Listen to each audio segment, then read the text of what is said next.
Story of the Battle of the North Cape. The Battle of the North Cape was a fierce and consequential naval engagement fought during World War II on December 26, 1943. This battle marked the end of one of the most powerful battleships in the German Navy, the Scharnhorst, which had been a significant threat to Allied shipping routes in the Arctic. The British Royal Navy's Home Fleet, with its advanced radar and powerful warships, was determined to stop the Scharnhorst from continuing its attacks on Arctic convoys, which were vital to the Soviet Union's war effort against Nazi Germany. Background: the strategic importance of Arctic convoys. Throughout 1942 and 1943, the Arctic convoys from the United Kingdom to the Soviet Union were critical to ensuring that the Soviet war effort received vital supplies. These convoys carried war materials, food, and other necessities to sustain the USSR in its fight against the German army on the Eastern Front. The convoys had to travel through dangerous waters, often under the threat of German surface ships, submarines, and aircraft.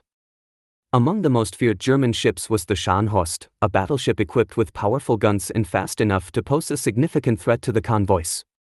The Scharnhorst had been active in the Atlantic, but by 1943, the Germans shifted its operations to the Arctic, where they sought to disrupt these convoys. The Scharnhorst had already successfully engaged Allied convoys, causing significant damage.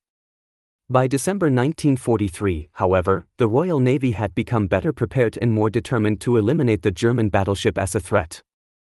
The British response: Home Fleet's preparedness. In response to the German threat, the British Royal Navy's Home Fleet was reinforced with new ships and equipment, including improved radar and fire control systems.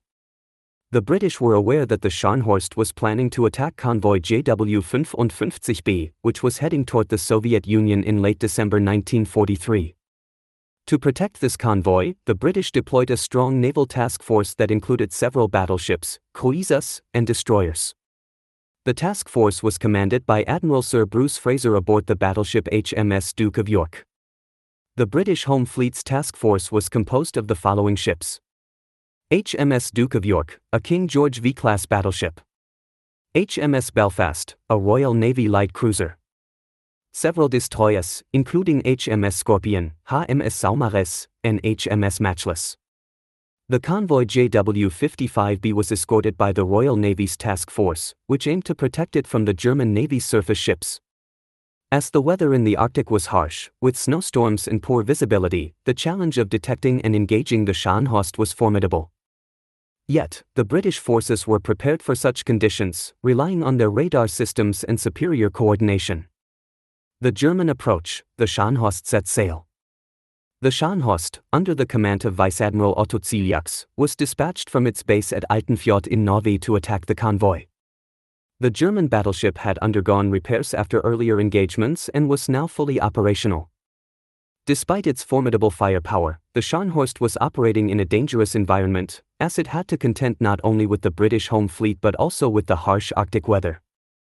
The German battleship was joined by several destroyers and cruisers, including the light cruiser Hipper. The plan was for the Scharnhorst to ambush the convoy, destroy its merchant ships, and escape back to port. However, the British had already intercepted German communications and learned of the German ships' movements.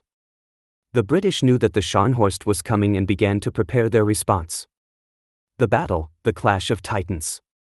The battle began on December 26, 1943, in the early afternoon. The Scharnhorst was first detected by British radar at around 14:40, allowing the British forces to maneuver into position. At approximately 15 Uhr, the HMS Duke of York and the other British warships were in range, and the battle commenced. The Scharnhorst initially tried to fight back, firing its powerful 11-inch guns at the British ships. However, the Scharnhorst was at a disadvantage. The British ships had superior radar capabilities, which gave them a crucial edge in tracking and targeting the Scharnhorst, despite the poor visibility due to the Arctic weather. At around 16:10, the British battleship HMS Duke of York, under Admiral Fraser's command, scored a direct hit on the Scharnhorst. The shell penetrated the armor of the Scharnhorst and caused a massive explosion in the forward part of the ship, severely damaging its fire control systems. This strike knocked out the German battleship's ability to effectively return fire and put it at a significant disadvantage. The British continued to press the attack, with the HMS Belfast and other cruisers joining in. By 17 Uhr, the Scharnhorst was in a perilous situation. Its heavy damage was beginning to take a toll, and its speed had significantly decreased. The German battleship was also surrounded by British destroyers, which harassed it with torpedo attacks. Several torpedoes struck the Scharnhorst, further crippling the ship. The British battleship HMS Duke of York continued to press the attack, scoring more hits on the Scharnhorst's hull. By 18 Uhr, the German ship was listing heavily, and its crew was struggling to contain fires and flooding. The Scharnhorst was no longer able to maneuver, and its fate was sealed. The final blow, the sinking of the Scharnhorst. At around 19 Uhr, the final blows were dealt to the Scharnhorst. The British forces, including the destroyers, launched one last round of torpedo strikes. A large explosion rocked the Scharnhorst, causing its forward magazine to detonate. The German battleship capsized and sank quickly, breaking apart in the icy waters of the Arctic Ocean. Within minutes, the Scharnhorst disappeared beneath the waves.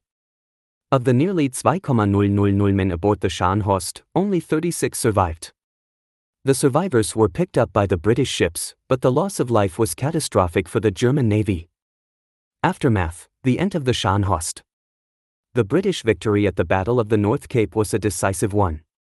It marked the end of the Scharnhorst as a threat to Arctic convoys. The loss of the Scharnhorst was a major blow to the German Navy, which had already suffered setbacks in the war. The British, on the other hand, had achieved a significant morale boost and demonstrated the superiority of their naval forces in the region. The victory also highlighted the importance of radar and modern naval tactics. Despite the harsh weather conditions and the danger posed by the German battleship, the Royal Navy's superior preparation, intelligence, and coordination ensured their success. The loss of the Scharnhorst meant that the German Navy would no longer be able to disrupt Allied supply lines to the Soviet Union, which was crucial for the Soviets' ability to continue their fight against Nazi Germany. The Battle of the North Cape was one of the last major surface actions fought between large battleships during the war. It marked a turning point in the naval war in the Arctic and was a symbol of the dwindling power of the German Navy, which would continue to decline as the war progressed. These films have been created to highlight the powerful features of Polyspeaks4U, South Africa's leading accessibility software. Learn more at www.polyspeaks4u.co.za. We invite you to support this meaningful dyslexic initiative, crafted and developed by an individual who personally understands the challenges of dyslexia.